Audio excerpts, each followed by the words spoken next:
God has blessed me with a very good mother. She has always been there for me, both physically caring for my material needs and emotionally supporting my psychological and spiritual well-being. My understanding of the Blessed Virgin Mary as our spiritual mother has its roots in this lived experience of the love of my natural mother. As a young child, if I was hurt or scared or feeling lonely, I could always go to my mother for healing, security, and comfort. As a teenager, if I had questions or worries or concerns, my mother was always available to listen, to understand, and to advise. Even now, if I have joys that need to be expressed or frustrations that need to be let out, my mother is available to patiently listen and care. If my earthly mother, with all the limitations and imperfections that are part of our human condition, is so present and unconditional in her love and support of me, then how much more so must my spiritual mother, who dwells with her Son Jesus in heaven. Jesus has given us his physical mother to be our spiritual mother, so that we might never be wanting of a mother's love and care. Just as she was physically there for him throughout the years of his earthly life, so now she is spiritually present for us, always willing to give to us that same maternal attention and care that she lavished on him as he journeyed through this world.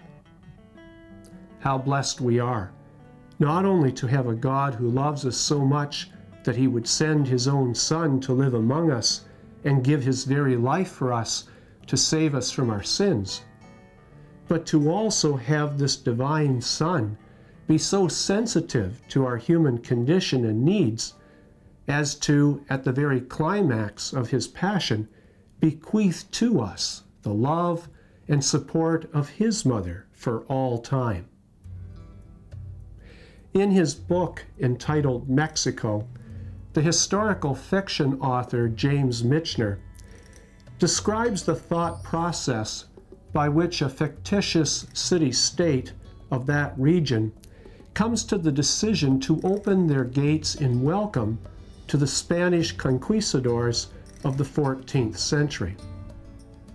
Their own gods are violent and bloodthirsty, and when they see the statue of the Blessed Virgin that accompanies the conquistadors, so benevolent and maternal in its depiction of her, they conclude that they will be much better off under her kind patronage than under that of their own fearsome gods.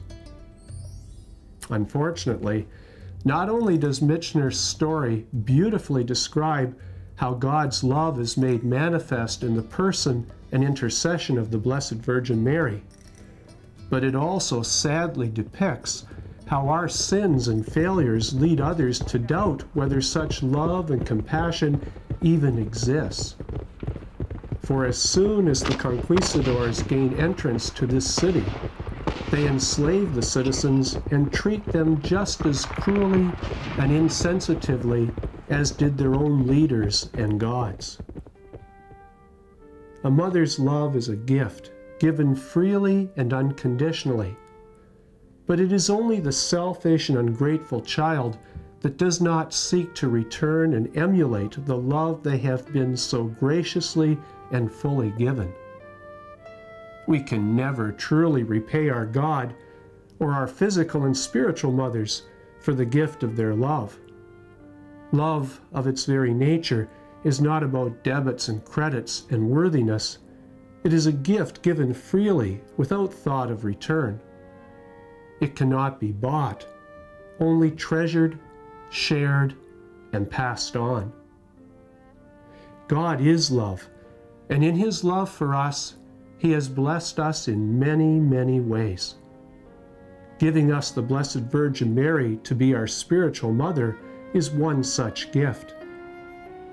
May we always treasure this gift of her motherly care and seek always to emulate her goodness by freely sharing with others that which she has so freely shared with us.